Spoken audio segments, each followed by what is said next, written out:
हे भगवान, बड़ी घबराहट हो रही है। न जाने आज क्या होगा। काम का पहला दिन है, न जाने लोगों को ये पसंद भी आएगा या नहीं। माँ, तुम कितना घबरा रही हो?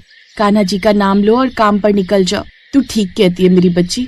हे कान्हा जी, आज सब संभाल लेना। कान्हा जी का नाम लेकर महिमा बाजार की ओर ठेला लेकर चल पड़ती है। वो हिम्मत करके ग्राहकों को आवाज लगाकर बुलाने लगी। आइए आइए, पालक पनीर खा लो, गर्मा गर्म पालक पनीर। पालक पनीर खाओ चावल के साथ, एक बार खाकर देखें, सिर्फ 30 रुपए प्लेट। आओ आओ, पालक पनीर खाओ। तभी वहां से जाती हुई दो औरतें आपस में बातें करने लगी। ये पालक पनीर चावल का ठेला नया लगता है, कितनी खुशबू आ रही है यहाँ से। छी, पालक, मुझे पालक के नाम से ही भागने का मन करता है। ये सब चारा तो गाय खाती है।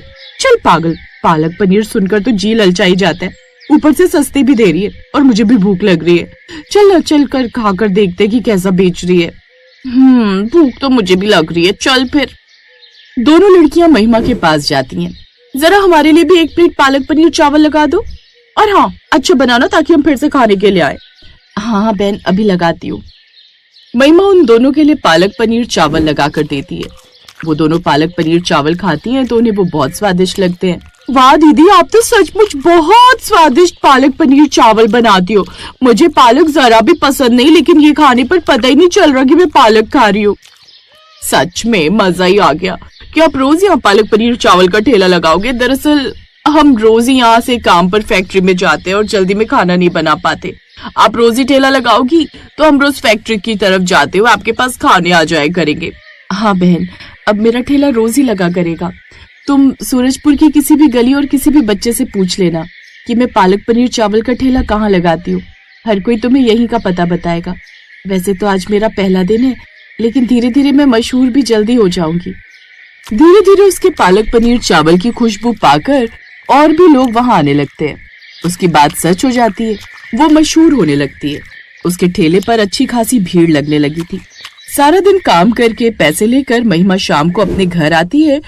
महिमा, मुझे तो उम्मीद भी नहीं थी कि तुम्हारा पालक पनीर चावल का ठेला पहले ही दिन इतना अच्छा चलेगा। हाँ जी, मुझे भी ऐसा ही लग रहा था कि पता नहीं लोगों को मेरे पालक पनीर चावल पसंद आएंगे भी या नहीं, पर मैं बहुत खुश हूँ कि ये सबको भार है।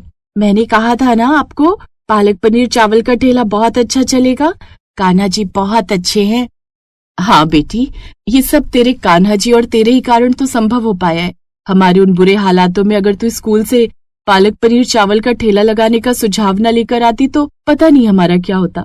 अब तो मैं रोज ही ये ठेला लगाऊंगी और देखना जल्दी ही मैं अपने शहर में, अपने गांव में और इस जगह पर बहुत मशहूर हो जाऊंगी।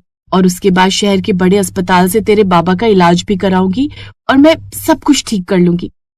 दरअसल ये बात कर रही थी महेश की। महेश कई दिनों से बिस्तर पर था। वो एक मेहनती मजदूर था जो अपना घर चलाया करता था। लेकिन कुछ ही समय पहले की बात है, रोज की तरह उस दिन भी महेश मजदूरी करके घर वापस आ रहा होता है तो उसकी बेटी रिया ने कहा, आ गए बाबा आप? मैं कब से आपका इंतजार कर रही थी। आप मेरे लिए खिलौने लाए हो या नहीं? आपने मुझसे वादा किया था कि आज मेरे लिए खिलौने लेकर आओगे। आज मजदूरी के पैसे मिले थे। तेरी माँ ने कुछ सब्जियां और दाल लाने के लिए कहा था तो मैं वो ले आया। लेकिन तू चिंता मत कर, मैं कल ही तेरे लिए खिलौने ला दूंगा। बाबा, आप तो रोज ऐसा करते हैं, लेकिन कभी भी मेरे लिए खिलौने लेकर नहीं आते। मेरी सहेली नीतू है ना, उसके बाबा उसके लिए रोज नए नए अच्छे अच्छे खिलौने लाते हैं। खाने की बहुत सारी चीजें लेकर आते हैं। वो मुझसे हमेशा पूछती है कि तेरे बाबा तेरे लिए क्या लेकर आते हैं। बेटा, उसके बाबा का होटल है, उन्हें तो बहुत पैसे मिलते हैं। मैं एक मामूली मजदूर हूँ, मुझे बहुत कम पैसे मिलते हैं। लेकिन बाबा, आप कभी तो मेरे लिए खिलौने ला सकते हैं ना। हर बार आप मेरे साथ ऐसे ही करते हैं। उसको इस तरह जिद करते देखकर उसकी माँ गुस्सा होकर कहती है, रिया क्या है ये? आजकल तुम बहुत जिद्दी होती जा रही हो और बाबा भी थके हुए आए हैं। उन्हें आराम तो करने दो, बाद में बात करना। चलो जाओ, जाकर पढ़ाई करो। रिया उदास होकर वहाँ से चली जाती है। तब महेश कहता है, कोई बात नहीं जी, भगवान पर भरोसा रखिए, सब कुछ ठीक हो जाएगा। ऐसे ही कुछ समय बीत गया। अगले दिन महेश मजदूरी से वापस आ रहा था। उसे सामने खिलौने की दुकान दिखाई दी। महेश ने सोचा, आज रिया के लिए खिलौना खरीद लो। वो आगे की तरफ बढ़ने लगा, लेकिन तभी एक कार से उसका एक्सीडेंट हो गया। कुछ लोगों ने उसको सरकारी अस्पताल पहुंचाया। देखिए, इनकी रीढ़ की हड्डी में चोट आई है। हमने दवाई दे दी है, लेकिन अब इन्हें आराम की जरूरत है। महेश के घर पर बैठ जाने से अब धीरे धीरे घर में राशन पानी खत्म होने लगा था। जो पैसे थे वो उसकी दवाइयों में लग गए थे। 3 दिन से खाने को कुछ भी नहीं था। माँ, मुझे बहुत भूख लगी है और मैं स्कूल नहीं जाऊंगी। वैसे भी टीचर कह रही थी अगर मैंने फीस नहीं भरी तो मुझे स्कूल से निकाल देगी। हाँ बेटी, मैं सब समझती हूँ, बस थोड़ा सब्र कर और स्कूल जाना मत छोड़। तू ही तो हमारे भविष्य की उम्मीद है। मैं खाने का इंतजाम करती हूँ। महिमा रामू काका की किराने की दुकान से थोड़ा राशन उधार लेने गई। पहले पिछला उधार चुका दे मेरा, तभी नया उधार दूंगा। तभी पड़ोस में रहने वाली उसकी सहेली गुंजन आ जाती है और कहती है, महिमा, गांव से मेरा भाई आया था। उसके वहाँ पर खुद की डेयरी की दुकान है तो वो कुछ ज्यादा ही पनीर ले आया था। थोड़ा बच गया है तो मैंने सोचा तुझे दे दूं। ये ले, इसकी सब्जी बना लियो। और वैसे अपने बच्चों को पनीर की सब्जी बहुत पसंद आती है, रिया को बनाकर खिला दे। गुंजन पनीर देकर चली जाती है। माँ, मुझे तो पालक पनीर खाना है। दोनों उसके पालक पनीर और चावल खाकर खुश होते हैं और तारीफ करते हैं। माँ, आपको पता है स्कूल में मेरी फ्रेंड नीतू है, उसके बाबा का होटल है, वो बहुत रुपया कमाते हैं। आप भी पालक पनीर चावल का होटल खोल लो, आपके पालक पनीर और चावल बहुत बिकेंगे। होटल खोलने के लिए बहुत सारे पैसों की जरूरत होती है, लेकिन ठेला चलाने के लिए तो नहीं होती ना। तो तुम भी ठेला चला सकती हो। हाँ, लेकिन इससे पहले मैंने कभी कुछ ऐसा नहीं किया। इस तरह वो अपने पालक पनीर चावल का ठेला लगाती है। अजीब, मैं तो आपको बताना ही भूल गई, आज तो मेरे पालक पनीर चावल कम भी पड़ गए थे। मुझे और पनीर चाहिए जिससे कि मैं ज्यादा से ज्यादा बेच सकूं। ठीक है महिमा, ये जो आज पैसे आए हुए हैं तुम इससे और पनीर खरीद लेना।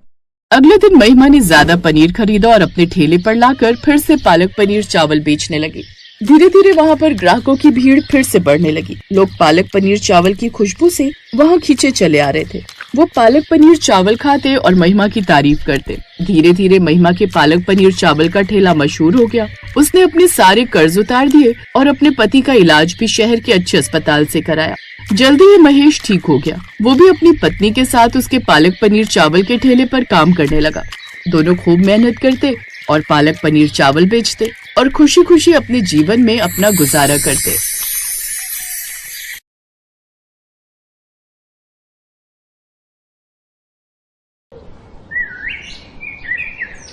मधुबन नाम का एक गांव था जिसमें बंसी अपने परिवार के साथ एक छोटे से कमरे में किराए पर रहता था। बंसी की मां नीलम, उसकी पत्नी रितु और उसके 2 बच्चे, 8 साल की तन्वी और 10 साल का नक्श था। बंसी एक फैक्ट्री में काम करके अपने परिवार को पालता था। एक दिन बंसी अपने मालिक से कहता है, मालिक, मुझे कुछ पैसे मिल जाएंगे क्या? अभी तेरा महीना नहीं हुआ, महीने पर ही पैसे मिलेंगे। चल जाकर काम कर। अब काम करते नहीं ठीक से, मुंह उठाकर पैसे मांगने आ जाते हैं। मालिक, मुझे अपने कमरे का किराया देना है। मकान मालिक को पैसे नहीं दिए तो वो कमरा खाली करा देगा। तुझे सुनाई नहीं देता क्या? अभी पैसे नहीं है, महीने पर मिलेंगे। मालिक के ऐसा कहने पर बंसी काम करने लगता है और शाम को जब बंसी फैक्ट्री से घर आ रहा होता है, मालिक ने पैसे देने के लिए भी मना कर दिया। अब मैं मकान मालिक के पैसे कहाँ से दूंगा? बंसी ये सब सोच ही रहा होता है कि तभी सामने से एक कार आती है जिससे बंसी का एक्सीडेंट हो जाता है। तभी बंसी की मृत्यु हो जाती है। उसके परिवार को ये बात सुनकर बहुत बड़ा सदमा लगता है। ऐसे ही बंसी को खत्म हुए 2 दिन हो जाते हैं। रितु अपनी सास से कहती है, माँ जी, उनको आज गुजरे 2 दिन हो गए। हमारा कोई अब सहारा नहीं है। एक वही तो थे जो पूरे घर को चलाते थे। बहू, तू चिंता मत कर, मैं तेरे साथ हूँ और तू मेरा बेटा है आज से और तू ही मेरी बहू। हमको हिम्मत बांधनी होगी। कहाँ है बंसी की माँ? ला चल, मेरा किराया निकाल। 4 महीने से रोका हुआ है। भाई साहब, अभी तो मेरे बेटे की चिता भी ठंडी नहीं हुई है। हम तुम्हें किराया कहाँ से देंगे? तुझे कुछ नहीं पता, मुझे मेरा किराया दे निकाल कर, वरना कमरा खाली कर मेरा। हम पर दया कीजिए आप। हमारे सर से आदमी का साया तो चला ही गया है, कम से कम हमारे सर से छत मत छीनो। रामू को किराया न मिलने पर वो सबको धक्के मार कर घर से निकाल देता है और बंसी का परिवार सड़क पर आ जाता है। माँ जी, अब हम कहाँ जाएंगे? हमारे पास तो पैसे भी नहीं है और कोई जगह भी नहीं है जहाँ हम लोग रह सके। बहू, हम अपने वीरपुर गांव चलेंगे। वहाँ हमारी एक छोटी सी झोपड़ी है, हम उसी में रह लेंगे। सास के कहने पर रितु अपने बच्चों को लेकर और अपना जरूरी सामान लेकर वीरपुर गांव आ जाती है और अपने परिवार को लेकर उसमें रहने लगती है। माँ, मुझे बहुत तेज भूख लग रही है, मुझे कुछ खाने के लिए दो ना माँ। तन्वी को भूख से तड़पता देख रितु की आंखें नम हो जाती हैं। हे भगवान, घर में खाने को दाना नहीं है और बच्चे भूख से परेशान हैं। तभी रितु खाने की तलाश में बाहर जाती है तो उसको चलते चलते एक खेत दिखाई देता है जिसमें हरा हरा पालक बुआ होता है। रितु उसको देखकर सोच ही रही होती है, तभी मोहन नाम का एक आदमी वहाँ से गुजर रहा था। अरे बेटी, तुम इतनी गौर से क्या देख रही हो इस पालक को? कुछ नहीं अंकल जी। सुनो तो बेटी, तुम मुझको अपनी दिक्कत बता सकती हो सकता है मैं तुम्हारी मदद कर दूं। रितु मोहन को अपनी सारी बात बताती है और मोहन उसे कुछ पैसे देता है। वो पालक का खेत भी मोहन का ही था। बेटी, तुम ये कुछ पैसे रख लो और जितना मन करे जब भी जरूरत पड़े तुम मेरे खेत से पालक तोड़ कर ले जाना। आपका बहुत बहुत शुक्रिया अंकल, जो आपने हमारी बुरे वक्त में मदद की। रितु खेत से पालक तोड़ कर ले आई और पैसे से घर का सामान लेकर अपनी झोपड़ी में आ जाती है। माँ, आप अभी भी हमारे लिए कुछ खाने के लिए नहीं लेकर आई हो? बेटा तुम चिंता मत करो, मैं अभी बस 10 मिनट में खाना बना कर लाती हूँ। रितु रसोई में जाती है और आलू पालक और रोटी बनाती है और सबके लिए खाना परोसती है। माँ, आपने तो बहुत अच्छी सब्जी बनाई है। सब लोग खाना खा लेते हैं और रात को सो जाते हैं। और अगली सुबह रितु काम की तलाश में निकल जाती है और उसे एक रेस्टोरेंट में काम मिल जाता है। फिर वो रेस्टोरेंट में काम करने लगती है। ऐसे ही धीरे धीरे समय बीत जाता है और एक दिन रितु काम से घर आ रही थी तो उसकी टक्कर बाइक से हो जाती है, जिसकी वजह से रितु काम पर नहीं जा पाती थी। फिर 2 दिन बाद, माँ जी, अब मेरा पैर ठीक लग रहा है, थोड़ा थोड़ा चल भी पा रही हूँ, मुझे अब काम पर जाना होगा। रितु पैर से धीरे धीरे चलती हुई अपने काम पर आती है। सुनो रितु, अब तुम यहाँ काम नहीं कर सकती। मैंने तुम्हारी जगह कोई नया लड़का रख लिया है और ये लो तुम्हारे पैसे जितने दिन तुमने काम किया था। रितु मुंह लटकाकर अपने घर वापस आ जाती है और सारी बातें अपनी सास को बताती है। फिर रितु को जो मालिक ने पैसे दिए थे उसको अपनी सास को देते हुए बोली, माँ, इन पैसों से घर का सामान ले आना, फिर मैं खाना बना लूंगी। ठीक है बहू। सास दुकान पर जाती है और घर का सामान ले आती है। फिर रितु सबके लिए दाल चावल बनाती है। थोड़ी देर बाद सबको खाने के लिए परोसती है। तभी तन्वी कहती है, माँ, आपने सिर्फ दाल चावल बनाए हैं, मुझे तो दाल चावल खाने का बिल्कुल मन नहीं है, मुझे कुछ तो अच्छा बनाकर खिला दिया करो। बेटा तुम अभी यही खा लो, मैं शाम को तुम्हारे लिए कुछ अच्छा सा बना दूंगी। तन्वी दाल चावल खा लेती है। फिर रितु शाम को खाना बनाने के लिए सोचने लगती है कि आखिर वो तन्वी के लिए कुछ अच्छा क्या बनाए। तभी रितु को याद आती है, अरे क्यों ना आज मैं पालक पत्ते के चाट बना दूं जो मैंने रेस्टोरेंट में सीखी थी। जल्दी से बना देती हूँ, मेरे बच्चे भी आज खुश हो जाएंगे। रितु जल्दी से पास के खेत में से पालक तोड़ कर लाती है और आकर पालक के पकौड़े बनाकर उनके ऊपर थोड़ी सी दही डाली और हरी चटनी बनाकर डाल दी। कुछ मसाले डालकर पालक पत्ता चाट तैयार कर दी। माँ, जल्दी से दो ना टेस्टी टेस्टी जो आप बना रहे हो। हाँ बाबा, लाई अभी। तभी अंदर से रितु पालक पत्ता चाट बनाकर लाती है। माँ जी और बच्चों, पालक पत्ता चाट खाकर बताओ कि कैसी बनी है। सब लोग पालक पत्ता चाट बहुत शौक से खाते। सच में बहू, पालक पत्ता चाट बहुत लाजवाब बन रही है, पर ये तो बताओ तुमने ये सीखी कहाँ? माँ जी, जब मैं रेस्टोरेंट में काम करती थी ना, बस वहीं पर सीखी थी। माँ, अब तो हमें आप रोज पालक पत्ता चाट ही बनाकर खिलाना। ये बात सुनकर तभी सास सोचकर बोली, बहू, तुम्हारी अभी पैर में भी दिक्कत है जिससे तुम बाहर अंदर जाने में भी दिक्कत होगी। क्यों ना तुम तब तक अपना एक पालक पत्ता चाट का ठेला लगा लो। माँ जी, वैसे आप ठीक कह रही हो, जब तक कोई काम नहीं मिल रहा है मैं तब तक ठेला ही लगा लेती हूँ। सास के कहने पर रितु एक किराए पर ठेला लेती है।